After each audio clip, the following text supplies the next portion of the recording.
Welcome back दोस्तों, स्वागत है आप सभी का एक बार फिर बैटरी स्कूल में। मैं गौरवदीप शर्मा स्वागत करता हूं शर्मा जी का, देवदत्त शर्मा जी का, जो कि आए हैं यमुना नगर से और देव नैनोटेक के ओनर हैं। अब अगर कुछ व्यूअर्स पुराने हैं तो वो समझ पाएंगे, हमने ग्रेफीन पे एक वीडियो किया था जो कि पर्टिकुलरली ग्रेफीन की प्रॉपर्टीज के बारे में था। तब इत्तेफाक ये था कि शर्मा जी हमारे साथ लाइवली जुड़े हुए थे। जो इन्फॉर्मेशन इन्होंने मुझे शेयर की थी वो मैंने आपको पास ऑन। आज वो सारी इंफॉर्मेशन, सारे सवालों के जवाब शर्मा जी से लाइव बैटरी स्कूल की इस केमिस्ट्री लैब में खड़े होकर लेंगे, जिससे कि आपको भी इजीली समझ में आए क्यों ग्रेफीन या ग्रेफाइट हमें बैटरी के अंदर इस्तेमाल करना चाहिए और उसके बेनिफिट्स हमें क्या लगते हैं। तो शर्मा जी, पहले तो बहुत बहुत स्वागत। आप लकी वन हो जो बैटरी स्कूल की लाइव लोकेशन पे आए। कोई आने में कष्ट तो आपको नहीं हुआ। ये प्रीमिसेस बेसिकली हम लोग डेवलप उन बच्चों के लिए कर रहे हैं जो केमिस्ट्री को समझना चाहते हैं और बैटरी में ही काम अपनी लाइफ को आगे ले जाना चाहते हैं। तो मैं पहले तो जानना ही चाहूंगा कि ग्रेफाइट क्या है और उसकी इंपॉर्टेंस क्या है, फिर ग्रेफीन उससे अलग क्यों है। पहले थोड़ा सा आप ग्रेफाइट के बारे में बताएं। थोड़ा लाउडली बोलिएगा क्योंकि वॉइस रिमूव हो गई है। पहले तो मैं आपकी इस इनिशिएटिव के लिए आपका थैंक यू थैंक यू। क्योंकि काफी लोग वर्षों से काम कर रहे थे पर केमिस्ट्री केमिस्ट्री पे कोई बात भी करके राजी नहीं है। एक्चुअल में क्या है, जो कंसल्टेंट्स हैं ना वो भी कहीं ना कहीं केवल बंद मुट्ठी में काम कर रहे हैं। तो ये हम लोग डेवलप इसी ग्राउंड पे कर रहे हैं कि आप खुद से सीखो और खुद आगे बढ़ो। अब मैं आपके क्वेश्चन पे आता हूँ जी। देखिए, ग्रेफाइट एक कार्बन की फैमिली का मेंबर ही है। ये कार्बन का एलोटोप्स है। इसकी प्रॉपर्टी ये है कि एक लेयर स्ट्रक्चर में होता है, जैसे लेयर स्ट्रक्चर होता है उसका। बिल्कुल समझ गए। और उस लेयर स्ट्रक्चर की वजह से ही इसमें एक एक्स्ट्रा प्रॉपर्टी आ जाती है कंडक्टिविटी की। ये नॉर्मल कार्बन से काफी ज्यादा कंडक्टिव होता है। फिर इसकी इस प्रॉपर्टी का यूज हम लेड एसिड बैटरी में करने लगे और आज काफी लोग ग्रेफाइट का इस्तेमाल करते हैं। ग्रेफाइट लेड एसिड के अलावा किन इंडस्ट्रीज में और इस्तेमाल होता है? ग्रेफाइट लेड एसिड बैटरी के अलावा लिथियम आयन बैटरी में मेन एनोड ही ग्रेफाइट होते हैं। ये बहुत इंपॉर्टेंट बात यहाँ पे हम लोग डिस्कस कर रहे हैं कि जो लिथियम का एनोड है वो एग्जैक्टली केवल ग्रेफाइट है।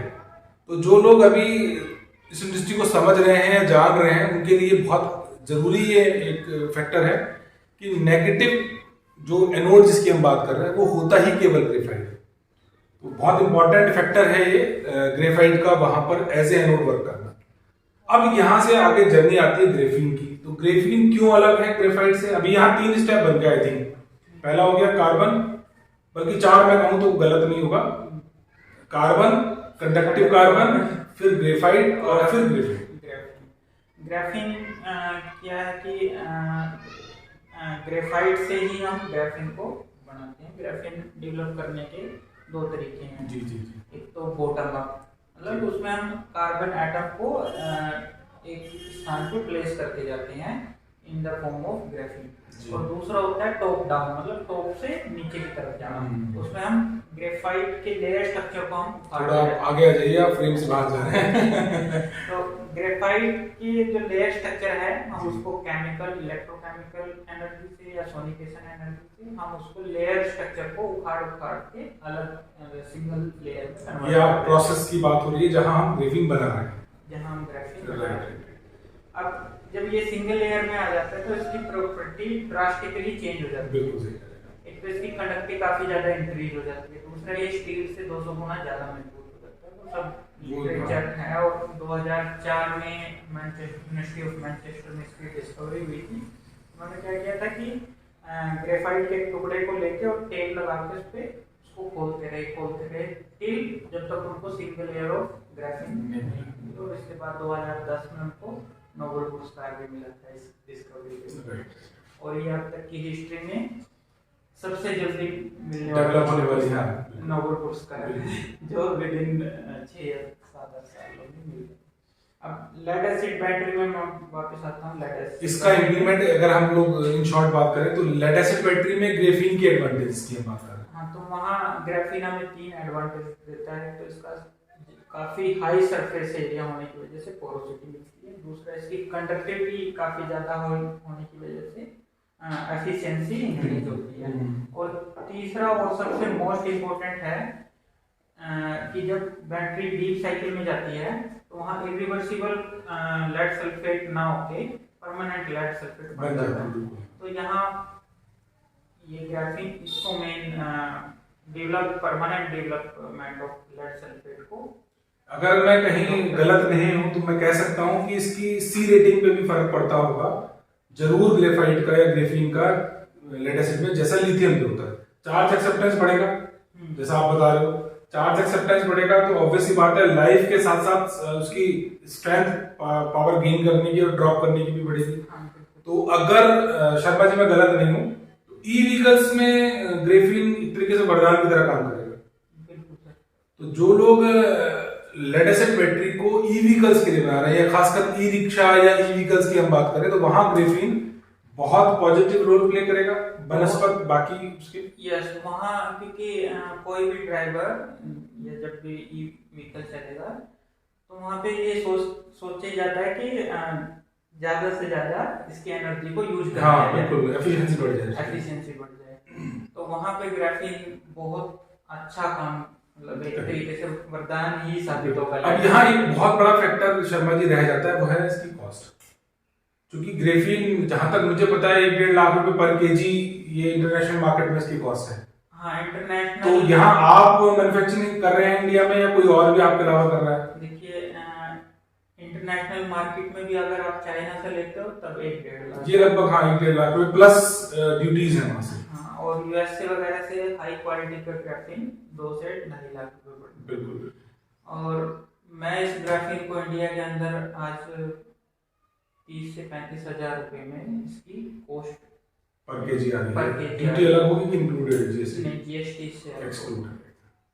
तो जो भी व्यक्ति ग्रेफीन की या तो ट्रायल करना चाहते हैं या ग्रेफीन की इंपॉर्टेंस को जानते हैं, देखिए एक्साइड पर्टिकुलरली, या नॉट ओनली एक्साइड, जो भी ई रिक्शा में, ये एक पर्सनल मैं आप लोग अपने सर्वे के यहाँ पे आपको बोल रहा हूँ कि जो 12 महीने प्लस बैटरीज मार्केट में है, 12 महीने की गारंटी में या 12 महीने से ज्यादा की गारंटी में ई रिक्शा की बैटरी है, वो अधिकतर बैटरी जो है ग्रेफीन बेस्ड है। और इवन एक्साइड ने तो एक सेगमेंट ही ग्रेफीन का अलग से लॉन्च किया। तो अगर आप चाहते हो ग्रेफीन को टेस्ट एंड ट्रायल करना अपनी बैटरी के अंदर, तो आप शर्मा जी से कांटेक्ट कर सकते हो। उनका नंबर मैं आपको डिस्क्रिप्शन में दूंगा। इवन इससे पहले भी जो वीडियो हमने किया था, जो सोलो वीडियो मेरा था, उसमें भी मैंने शर्मा जी की डिटेल्स दी थी। तो अगर आप ई व्हीकल्स की बैटरी बनाते हो तो मैं आपको एडवाइस ये करूंगा कि एक बार एटलीस्ट आप उसको समझो और उसके एडवांटेजेस को नोट डाउन करो। अगर वो एडवांटेज आपको कुछ देता है, कुछ रिजल्ट्स आपको मिलते हैं, तो उसको नोट डाउन करो और उसके बेनिफिट्स को भी आप नोट डाउन करके आगे स्टडी करो। तो शर्मा जी, इसके अलावा कुछ और चीजें जो आप बताना चाहो व्यूअर्स को? इसके साथ मतलब आज तक मेरे साथ एडविन और 2-3 कंपनी और हैं जो मेरे साथ जुड़ चुके हैं, और आज वो 12 प्लस में। हाँ, मैं वही आपके बगैर के मैंने वो चीज पूरी करी कि जो भी बैटरी 12 प्लस में जा रही है ई व्हीकल्स में, वो एटलीस्ट कंडक्शन को फास्ट रखेंगे तभी सर्वाइव, क्योंकि बॉटम लाइन पे बैटरी नहीं बनेगी। जो भी बैटरी आपको डिजाइन करनी है वो एटलीस्ट हाईली कंडक्टिव बैटरी होगी, तभी वो परफॉर्म करेगी। कॉस्ट हमने यहाँ डिस्कस करी, एफिशिएंसी क्या होगी वो डिस्कस करा। जिस कॉस्ट में शर्मा जी ने ये प्रोडक्ट यहाँ इन्वेंट किया है, वो कॉस्ट नेशनल और इंटरनेशनल लेवल पे नहीं है। तो मैं चाहूंगा कि आप लोग एक बार इनसे जुड़ें और उसको समझें। और इसमें एक सबसे इम्पोर्टेंट फैक्टर मैंने ये रखा है, कुछ भी चेंज मैन्युफैक्चरिंग प्रोसेस में कुछ भी चेंज नहीं हुआ है। ग्राफीन जस्ट आपको ऐड करना है, उसके मतलब रिप्लेस कह लीजिए या ग्रेफाइट से साथ में कह लीजिए, मतलब उसमें आपको मैन्युफैक्चरिंग प्रोसेस में चेंज नहीं करना है। बिल्कुल कोई चेंज नहीं है, जो आपके असेंबली लाइन है सेम उसी में ग्राफीन ऐड होता है। तो ये मैन्युफैक्चरिंग, हाँ, मैन्युफैक्चरिंग पॉइंट ऑफ व्यू से आपको कोई भी चेंजेस यहाँ नहीं करने। तो ये थे शर्मा जी, सब कुछ जाना आपने। अगर कुछ भी आपको इनसे और फर्दर इन्फॉर्मेशन चाहिए, इनके नंबर पे आप बात करके ले सकते हैं। मिलेंगे जल्दी ही अगली किसी वीडियो में, तब तक के लिए जय हिंद, जय भारत।